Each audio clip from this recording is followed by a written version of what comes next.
بسم الله الرحمن الرحيم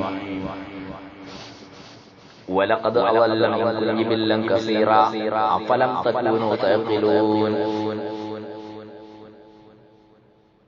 നിങ്ങളുടെ കൂട്ടത്തിൽ വെച്ച് അവൻ ഒരു വമ്പിച്ച സമൂഹത്തെ തന്നെ ഒരു കൂട്ടത്തെ തന്നെ അവൻ വഴി തെറ്റിച്ചില്ലയോ? അല്ലാഹു സുബ്ഹാനഹു വ തആല ചോദിക്കുകയാണ്. ഇബ്ലീസ്, അതുപോലെ പിശാച്, ശൈത്താൻ നിങ്ങളുടെ കൂട്ടത്തിൽ ഒരുപാട് ആൾക്കാരെ വഴി തെറ്റിച്ചു പോയി. അഫലം തകൂനൂ തഅഖിലൂൻ, നിങ്ങൾക്ക് എന്തേ അത് മനസ്സിലാകുന്നില്ല?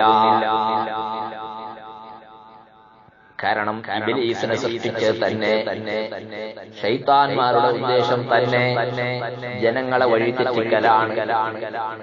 വലിയ ഒരു സമുദായത്തെ, വലിയ ഒരു കൂട്ടത്തെ അവർ നശിപ്പിക്കുകയാണ്, നരകത്തിന്റെ വഴിയിലെത്തിക്കുകയാണ്. സഹോദരന്മാരെ, ഈ ശൈത്താന്മാർ, പിശാചികൾ മനുഷ്യരിലുമുണ്ട്, മിനൽ ജിന്നതി വന്നാസ്, അതുപോലെ ജിന്നുകളിലുമുണ്ട്. ശൈത്താൻ എന്ന് പറയുമ്പോൾ നാം വിചാരിക്കുന്നത് കണ്ണിലെ കാണാത്ത അദൃശ്യമായ എന്തോ ചില കാര്യങ്ങളെന്നാണ്. അതും ശൈത്താൻ തന്നെയാണ്, പിശാച് തന്നെയാണ്. അതേസമയം മനുഷ്യരിലും ജിന്നുകളിലും പിശാചുകളുണ്ട്. നബി സല്ലല്ലാഹു അലൈഹി വസല്ലം തങ്ങൾ പറഞ്ഞു, മാ മിൻകും മിൻ അഹദിൻ ഇല്ലാ വഖരീനുഹു മിനൽ മലായികതി വഖരീനുഹു മിനൽ ജിന്നി. ഇമാം മുസ്ലിം റിപ്പോർട്ട് ചെയ്ത ഹദീസാണ്. അല്ലാഹുവിന്റെ റസൂൽ പറഞ്ഞു, നിങ്ങൾ ഓരോരുത്തന്റെ തടിയിലും ഒരു ശൈത്താനുണ്ട്, ഒരു മലായികത്തുണ്ട്. ആ ശൈത്താൻ അവനെ ചീത്തയായ വഴിയിലേക്ക് ക്ഷണിക്കുമ്പോൾ അതാ മലായികത്ത് അവനെ നല്ല വഴിയിലേക്ക് ക്ഷണിക്കുന്നു.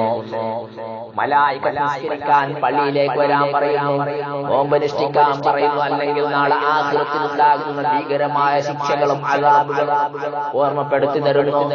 തിന്മയിൽ നിന്നും കള്ളു കുടിക്കാൻ പോകുന്നവനെ, വ്യഭിചരിക്കാൻ പോകുന്നവനെ, കള്ളത്തനം നടത്താൻ പോകുന്നവനെ, അങ്ങനെ തെറ്റുകളിലേക്ക് വഴി വീഴുന്നവനെ നല്ല വഴിയിലെത്തിക്കാൻ മലായികത്ത് ശ്രമിക്കുകയാണ്. അവന്റെ ശരീരത്തിലേക്ക് അല്ലാഹു ഏൽപ്പിച്ചു കൊടുത്ത മലായികത്ത് ശ്രമിക്കുകയാണ്.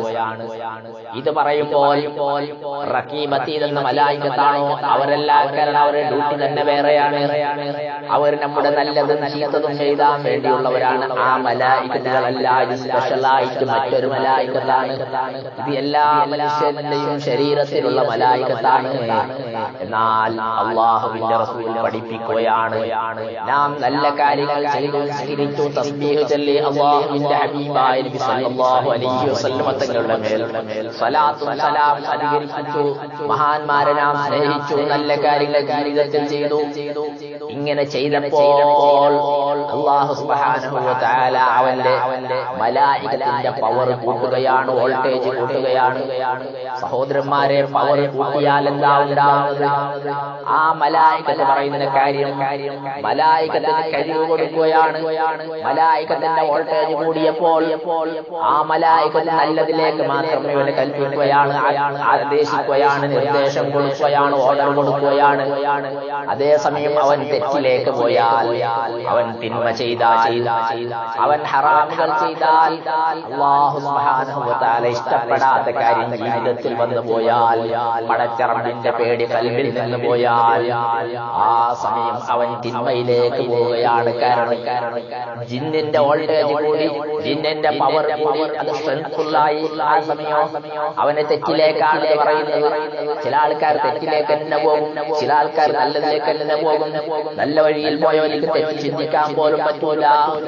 തെറ്റായ വഴിയിൽ പോയവർക്ക് നല്ല കാര്യം ചെയ്യാൻ തൗഫീഖ് ഉണ്ടാവൂല. സഹോദരന്മാരെ, ഇതിന്റെ റിസൾട്ട് ഒക്കെ വരാനുള്ള ഒരു ദിവസമുണ്ട്. നാം മരിക്കുന്ന സമയത്ത് മലായികത്ത് വരാനുണ്ട്. മലായികത്ത് റൂഹ് പിടിക്കുന്നു. അത് വളരെ ഭീകരമായ അവസ്ഥയാണ്. ഞാൻ ആ ഭാഗത്തിലേക്ക് കടക്കുന്നില്ല.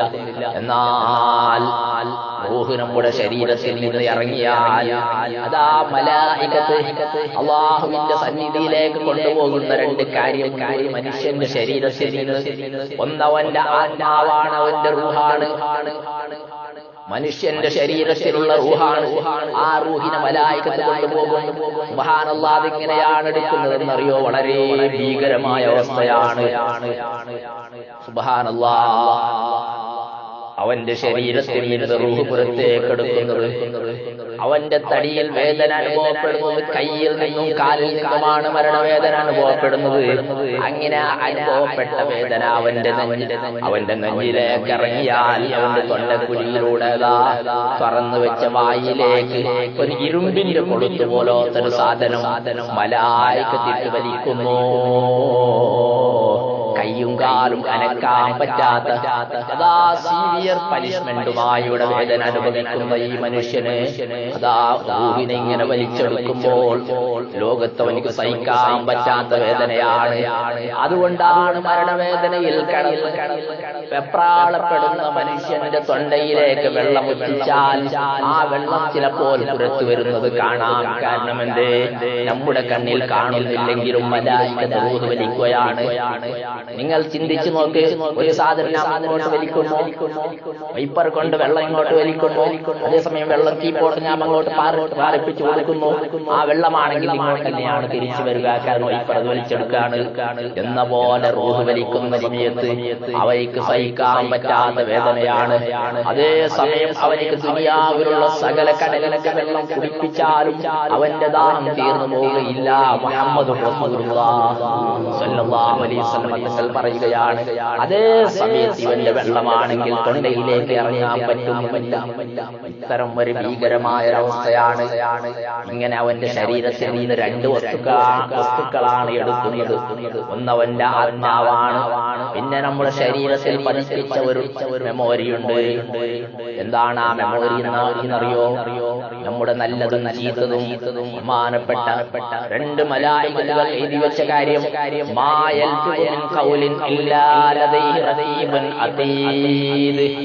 എന്ത് പറയുമ്പോൾ എന്ത് ചെയ്യുമ്പോഴും വിറ്റ്നസ്സായി, സാക്ഷിയായി രണ്ട് മലായികകൾ അവിടെ എഴുതി വെക്കാനുണ്ട്. നീ എന്ത് പറഞ്ഞാലും എന്ത് ചിന്തിച്ചാലും ഞാൻ വിചാരിക്കും ആരും കണ്ടിട്ടില്ല, ആരും നോക്കിയിട്ടില്ല. ഞാനവിടെ പറയുമ്പോ ഞാൻ ആ കാര്യം ചെയ്യുമ്പോ ആരും കണ്ടിട്ടില്ല, ഞാൻ വളരെ സീക്രട്ടായി ചെയ്തത്. പക്ഷെ അതിനേക്കാൾ എത്രയോ കൂടുതൽ പവറുള്ള രണ്ട് മലായികകളുടെ ആ കാര്യം അവിടെ കുറിച്ച് വെച്ചിട്ടുണ്ട്, അവർ എഴുതി വെച്ചിട്ടുണ്ട്. എന്നാൽ ഈ മെമ്മോറി എടുത്ത് അല്ലാഹുവിന്റെ അടുത്തേക്ക് റൂഹ് കൊണ്ടുപോകുമ്പോൾ സഹോദരന്മാരെ ആകാശത്തേക്ക് എടുത്തുകൊണ്ടുപോകുമെന്ന് ബഹുമാനപ്പെട്ട ഇമാമികൾ രേഖപ്പെടുത്തുകയാണ്. അങ്ങനെ ഇത് ഞാൻ പറഞ്ഞത് എന്തിനാണ്? നമ്മുടെ ശരീരത്തിൽ മലായികത്തുണ്ട്. എന്നാൽ ഈ പറഞ്ഞ മലായികത്തിന്റെ പണി എന്താണ്? നമുക്ക് നല്ലതിലേക്ക് പ്രചോദനം തരാണ്, നല്ലതിലേക്ക് നമ്മെ പ്രോത്സാഹിപ്പിക്കലാണ്. ചീത്തയായ ആ ജിന്നിന്റെ കാര്യം എന്താണ്? നമ്മെ ചീത്ത കാര്യത്തിലേക്ക് നമ്മെ പ്രോത്സാഹിപ്പിക്കലുമാണ്. അങ്ങനെ ഈ മലായികത്ത് അതുപോലെ ഈ ജിന്ന് ഇത് ശരീരത്തിൽ എപ്പോഴും ഉണ്ടാകും. എന്നാൽ ജിന്നിന്റെ കാര്യം കേട്ടോ, അത് തിന്മയിലേക്ക് എന്നെ വിളിച്ചുകൊണ്ടിരിക്കുന്നു. അല്ലാഹു തആല നമ്മുടെ ശരീരത്തിലുള്ള ജിന്നുകളുടെ ഉപദ്രവത്തിൽ നിന്ന് നമ്മെ കാത്തുരക്ഷിക്കുമാറാകട്ടെ. ഇത് പറഞ്ഞപ്പോൾ റസൂൽ സ്വല്ലല്ലാഹു അലൈഹി വസല്ലം തങ്ങളോട് സഹാബത്ത് ചോദിച്ചു, നബിയേ, അങ്ങയുടെ ശരീരത്തിൽ ജിന്നിന്റെ ബാധയുണ്ടോ? അല്ലാഹുവിന്റെ റസൂൽ പറയുന്നു, എന്നാൽ എന്റെ ശരീരത്തിലുമുണ്ട്. പക്ഷേ അല്ലാഹു എന്നെ സഹായിച്ചു, അതുകൊണ്ട് അവൻ ഇസ്ലാമിലേക്ക് വന്നു, അവന്റെ ശർറിൽ നിന്ന് ഞാൻ രക്ഷപ്പെട്ടു എന്നുള്ളാഹുവിന്റെ റസൂൽ പറയുന്നു. മനസ്സിലാക്കി നോക്ക് സഹോദരന്മാരെ. അപ്പോ എല്ലാവരുടെയും ശരീരത്തിൽ ഈ പിശാചിന്റെ ഉപദ്രവം ഉണ്ടാകും, അല്ലാഹുവിന്റെ റസൂലല്ലാത്ത. അതുകൊണ്ട് നമ്മെ തിന്മയിലേക്ക് ക്ഷണിച്ചുകൊണ്ടിരിക്കും. അപ്പൊ നാം ചെയ്യേണ്ട കാര്യം എന്താണ്? പിശാച് ക്ഷണിച്ചോട്ടെ, നമ്മൾ പോകാമെന്ന് പറഞ്ഞ് പോകലാണോ? അല്ല, നാം നല്ല കാര്യങ്ങൾ ചെയ്യണം, ദിക്ർ ചൊല്ലണം, തസ്ബീഹ് ചൊല്ലണം. കേവലം നിസ്കരിച്ചാൽ മാത്രം പോരാ, റമളാനിൽ ഒരു മാസം നോമ്പ് പിടിച്ചാൽ മാത്രം പോരാ. ഇബ്ലീസിന്റെ ശർറിൽ നിന്ന് രക്ഷപ്പെടണമെങ്കിൽ നാം സദാസമയം അഊദു ബില്ലാഹി മിനശ് ശൈത്വാനിർ റജീം ഇത് പറയുമ്പോൾ ശൈത്താൻ ഓടിപ്പോവാണ്. ബാങ്കിന്റെ സൗണ്ട് കേട്ടാൽ ശൈത്താൻ ഓടിപ്പോവാണ്. നല്ല കാര്യങ്ങൾ ചെയ്യുമ്പോൾ സ്വലാത്തിന്റെ മജ്ലിസിൽ ഇരിക്കുമ്പോൾ ശൈത്താൻ ഓടിപ്പോവാണ്. നമ്മളെ ഒരിക്കലും ഉപദ്രവിക്കാൻ പറ്റില്ല. കാരണം നമ്മുടെ ആ സമയത്ത് നമ്മുടെ വോൾട്ടേജ് അധികരിക്കുകയാണ്. ഈമാനിന്റെ വോൾട്ടേജ് അധികരിക്കുന്നു. ഈമാനിന്റെ വോൾട്ടേജ് അധികരിച്ചാൽ ഈ ഭാഗത്തുള്ള ശൈത്താന്റെ വോൾട്ടേജ് കുറയുന്നു. പറഞ്ഞപ്പോൾ നമ്മൾ നല്ലതിലേക്ക് പോകുന്നു.